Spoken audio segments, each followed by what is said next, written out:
मंगल प्रभात बच्चों, कैसे हैं आप लोग। आशा है आप लोग अच्छे होंगे। मोनिशा के ऑनलाइन चैनल में हमेशा की तरह आप लोगों का स्वागत है बच्चों। एक सवाल, आपके लिए स्कूल क्या है? स्कूल किसे कहते हैं? क्या स्कूल की बिल्डिंग, दीवारें, बेंच, टेबल, चेयर, प्लेग्राउंड, कमरा, ये स्कूल है या क्या है स्कूल? चलिए, इस सवाल का जवाब फिर कभी दूंगी। तब तक आप लोग सोचिए, आपके लिए स्कूल क्या मायने रखता है।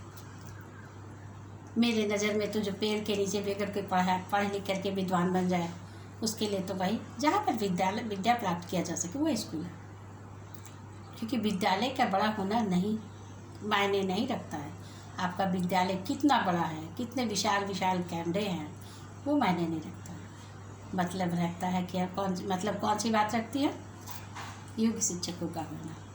जिस विद्यालय में जितना योग्य शिक्षक होंगे, वो विद्यालय उतना ही बड़ा, विशाल और अच्छा है।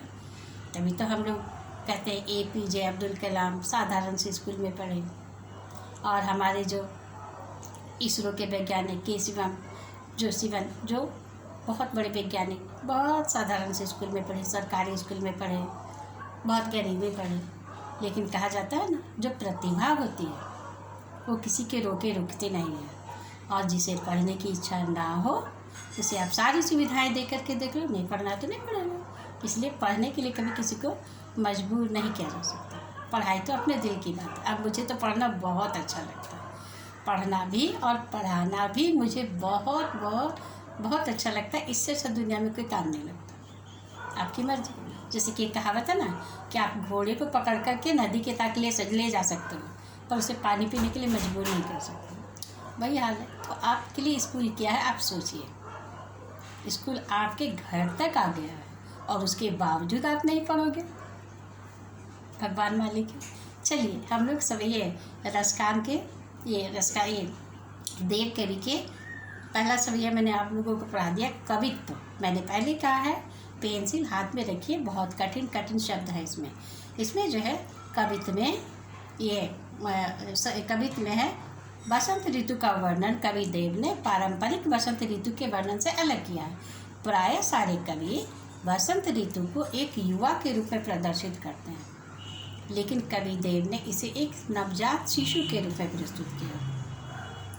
जिस प्रकार से एक नवजात शिशु, एक बालक होता है, वो पालने पर झूलता है। बुक से मैं बाद में पढ़ाऊँगी, पहले मैं आप लोग को इसका मतलब बता देती हूँ। जिस प्रकार बसंत ऋतु में आप देखोगे कि प्रकृति का रूप रंग रेखा सब कुछ का नज़ारा ही कुछ अलग होता है। नए नए कोमल पत्तियाँ आ जाती है, पेड़ों पर कोंपलें खिल जाती हैं, चारों तरफ रंग बिरंगे फूल खिल जाते हैं। अब ये शहर में कंक्रीट का शहर है, इसमें भले कुछ नजर ना, लेकिन आप जरा सा हट करके देखोगे या गार्डन बाग वगैरह में देखोगे, फूलों की भरमार होती है।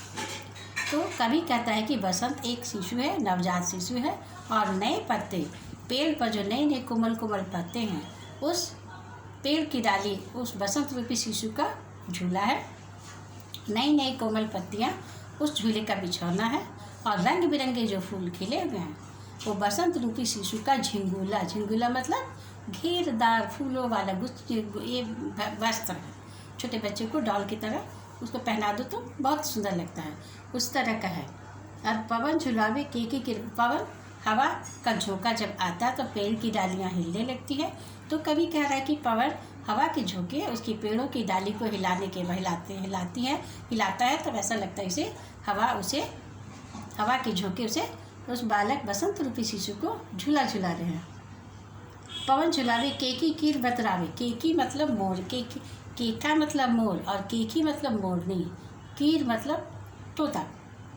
मोरनी और तोते, उस जो आवाज़ आ रही है और जो मधुर वाणी में वो लोग पक्षीगण बोल रहे हैं, तो कवि को ऐसा लग रहा है कि जैसे कि वो बसंत रूपी शिशु से बातें कर रहे हैं। कोकिल हलावे हुलसावे करतारी दे। कोयल की मीठी आवाज़ बहुत मधुर होती है बसंत ऋतु में। कवि कल्पना कर रहा है कि कोयल अपनी मधुर आवाज़, मधुर ध्वनि से बसंत रूपी शिशु को पुचकार रही है, दुलार कर रही है। पूरित पराग से उतारू करे रायनन। और इसमें जिस प्रकार एक छोटे से बच्चे की नज़र उतारी जाती है माँ लाल मिर्च, सरसों, नमक लेकर के बच्चे पर घुमा करके आग में जलाती है। तो उसी प्रकार बसंत रूपी शिशु की नजरें कौन उतार रही है? कंजकली नायिका। कंजकली कौन है? खेतों के किनारे उगने वाला जो कमल होता है उसे कंजकली कहा जाता है। तो कंजकली रूपी नायिका जो है लताओं का आंचल सिर पर डाल करके बसंत रूपी शिशु की नज़र उतारी है। और नज़र उतारने के लिए राई नमक क्या है? जो फ्लावर के अंदर में जो पाउडरी सब्सटेंस होता है, पाउडर के जैसा पीला पीला होता है पॉलन, वो वही बच्चे की नज़र उतारने के लिए जो है वो साधन बना है। नमक और सरसों राई बन लेकर के उसे बच्चे की नज़र उतारी जा रही है। और गुलाब का फूल प्रातः जागकर, प्रातः हल्की की आवाज़ से खिलता, इंफ्रासोनिक साउंड होता, हम लोग सुन नहीं सकते। तो उस हल्की सी आवाज़ को कवि कह रहे क्या कि गुलाब चटकारी देकर के, कोई भी सोया हुआ इंसान हो उसे झंझोड़ करके हिला करके नहीं जगा देता। बच्चे को तो बिल्कुल नहीं जगा देता, बच्चे को हल्के से चुटकी बजा करके पुचकार करके उसे जगा देता। तो कवि कह रहे क्या कि गुलाब का फूल जब भोर में प्रातःकाल चटक कर हल्की सी आवाज़ के साथ खिलता है तो मानो वो गुलाब का फूल चटकारी दे करके, ताली बजा करके, हल्की सी चुटकी बजा करके बसंत रूपी शिशु को जगाने की कोशिश कर रहा है। बच्चों ये वर्ड टू वर्ड आप पढ़िए, बहुत टेढ़ी भाषा है इसमें।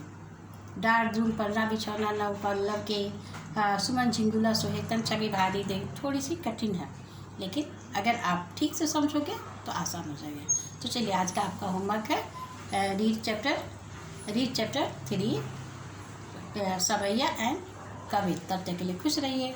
धन्यवाद।